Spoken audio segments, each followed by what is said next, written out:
দেখুন 3 তারিখ না ফাইল মামলার শুনানি আছে। ওই দিন ওই যে ফাইল নিয়ে চলে গেছিলেন ইডির কাছ থেকে, সেইটাতে সিবিআই হবে কিনা, ওনার এগেনস্টে তদন্ত হবে কিনা, কি অ্যাকশন হবে, সেই বিষয়টাকে ডাইলিউট করবার জন্যই মমতা বন্দ্যোপাধ্যায়ের এই নাটক এবং এই পরিকল্পনা উনি ইচ্ছে করেই করেছেন। দেখুন একটা জায়গায় উনি গেছেন, ওনার সেফটি সুরক্ষা দেখার জন্য ওখানে পুলিশ গেছে, কারণ উনি তো যা খুশি করতে পারেন, উনি তদন্ত চলাকালীন ফাইল মোবাইল নিয়ে পালিয়ে যেতে পারেন।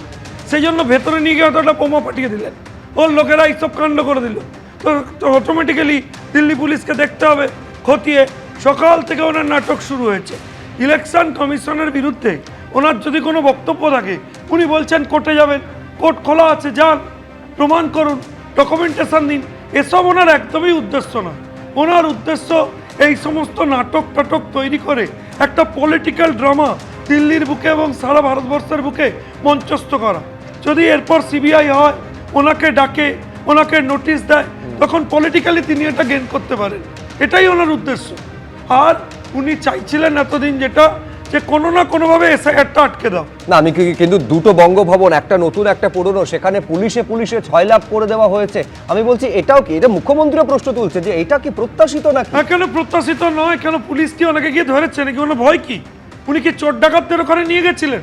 এমন কাউকে নিয়ে গেছিলেন যাকে হচ্ছে বিএনএস বা আইপিসি সিআরপিসি এরা অ্যাট্রাক্ট করে? ওদের নিয়ে আতঙ্ক কি জন্য হচ্ছিল? আমার বক্তব্য হচ্ছে একটা জিনিস বুঝুন, দিল্লির জুরিসডিকশনের মধ্যে Delhi police land of the law act করবে। সেখানে কলকাতা পুলিশ চলে গেছে গুন্ডার মতো, রাজ্য পুলিশ চলে গেছে, তাদের নিয়ে গেছে, তারা গেট বন্ধ করে রেখেছে। কেন? এটা কি উপদ্রুত অঞ্চল নাকি বঙ্গভবন?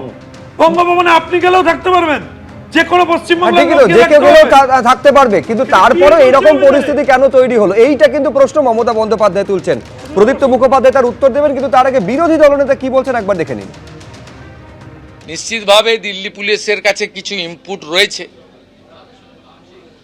আনসারুল বাংলার লোকেরা মুর্শিদাবাদের হরিহর পাড়ায় যদি থাকতে পারে, কাশ্মীরের জঙ্গি যদি ক্যানিংয়ে থাকতে পারে, আর যদি সেই পিএফআই সিমিল লোকেদের সঙ্গে তৃণমূলের সম্পর্ক থাকতে পারে, সেক্ষেত্রে তারা খোঁজখবর তল্লাশি তো রাখবে। দিল্লির মতো হাই প্রোফাইল জায়গায় জাতীয় সুরক্ষা সবচেয়ে আগে। আমার মনে হয় মুখ্যমন্ত্রীর এই উস্কানি না দিয়ে দিল্লি পুলিশকে সহযোগিতা করা উচিত। অন্য রাজ্যের বিরোধী দলনেতা, কেন্দ্রীয় মন্ত্রী, বিধায়ক, সাংসদরা যে সম্মান পান অন্য রাজ্যে, পশ্চিমবঙ্গে উনি কি আচরণ করেন সেগুলো মানুষ জানে। এবিপি আনন্দ, এগিয়ে থাকে, এগিয়ে রাখে।